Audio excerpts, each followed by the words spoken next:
Is my hat red? Is sugar sweet? What about that hangman on the bridge? We have to revisit that. What is that poor guy going to do with the person who says, "You're going to hang me"? He's supposed to hang people who are liars and let the people who tell the truth pass by unharmed. What's he going to do when somebody says, "You're going to hang me"? Well, we're going to address all of that. Welcome to Psychology Applied to Life and Work. Is that a fact? This is sort of part two. Don't know how many parts we're going to have to finish our exploration of how to get out of quandaries, how to resolve dilemmas and paradoxes, how to have communication that's more effective, that's clearer, how to understand what a fact is and isn't, and what kind of knowledge and information we actually have. How do we know what we think we know? Some of you may have figured out that this is based on the study of a science called general semantics. Now, that's not the same thing as the word semantics. Oh, we have a semantic difference. No, general semantics is a particular discipline. It was originally put together very extensively by a Polish chemist named Alfred Korzybski.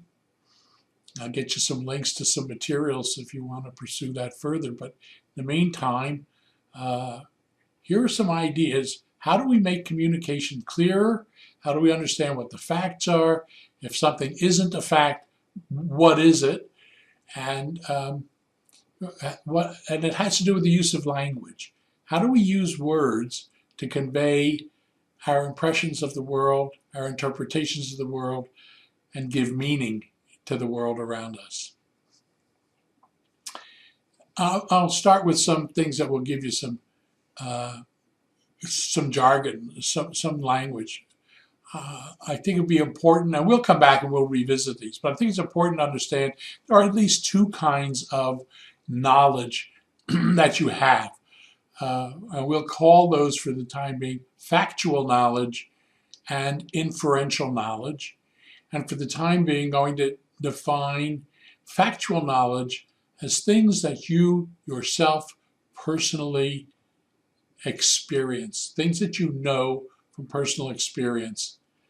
And all other knowledge, all other ideas that are in your brain, facts, meanings, things like that, they are inferential. So is the hat red? Well, it may be to a lot of people, but it's not red to a person who is colorblind and has a typical kind of red-green color blindness. That's fairly common. They don't see the hat the same way other people do.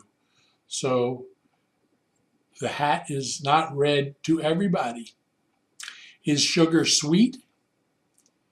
Well, I take 3 lumps of sugar in my coffee. What do you take? 2, 1, 4?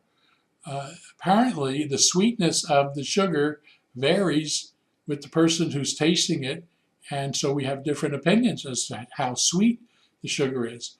Well, I want to give you another important guideline in communicating with other people. The qualities of things are not in the things. The qualities, the color, the taste, that kind of thing, those are in the person who's observing it, who's experiencing it. Beauty is in the eye of the beholder. You knew that. Now, why can't we just apply that to everything else we do? Your taste is your taste, and we can never transmit our experience of anything in the world to another person. You will never know how my toothache actually feels to me. No matter how many words I use, no matter how I try to draw diagrams or PowerPoint, and you'll never really know what my toothache feels like to me. You'll never know what that hat looks like to me. The redness of the hat, the sweetness of the sugar, that's in you, and it's in me. So we have experiences of the world through our senses, and that sensory experience, before we apply any words to it, that's our reality. That's how the world comes into us, through our senses. And that's very personal and it's very subjective. As soon as we try to describe it to other people, that is some abstraction. That takes us some distance from the actual experience. I cannot convey to you, I cannot transmit to you my actual experience.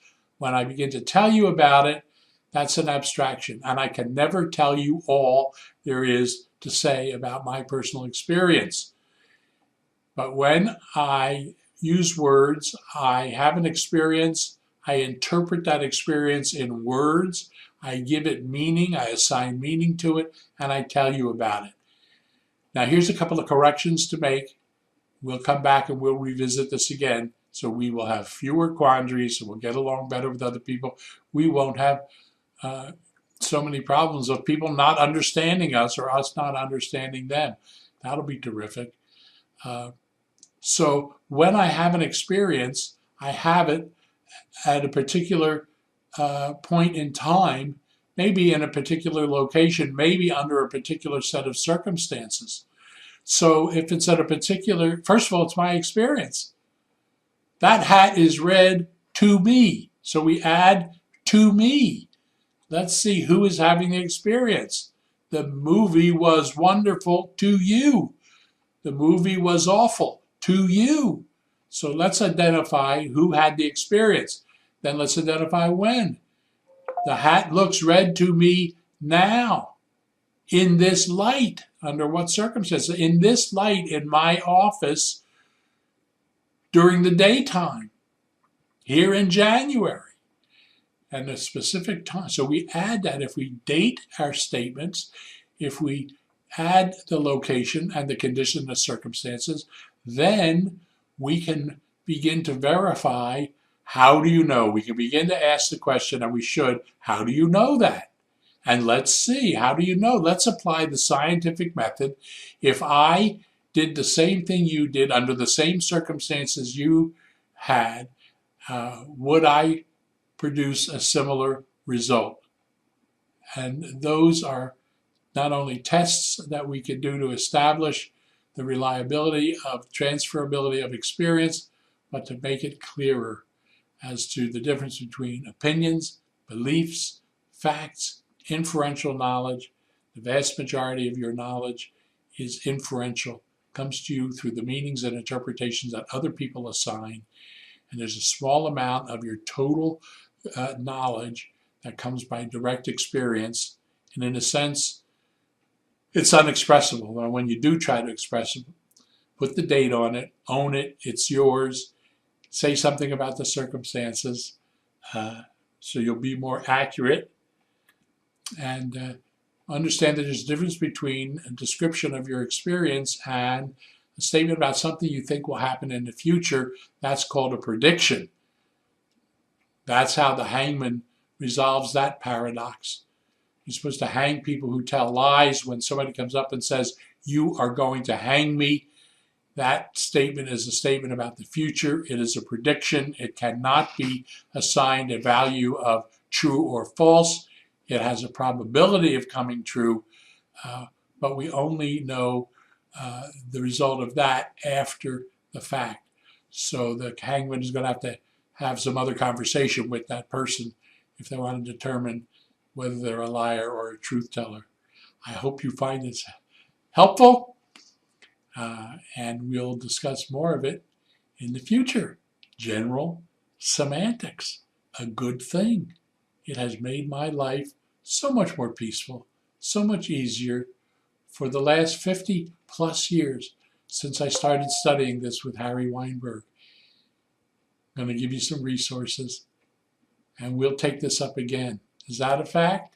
No, that's a statement of the future. What do we call that? A prediction.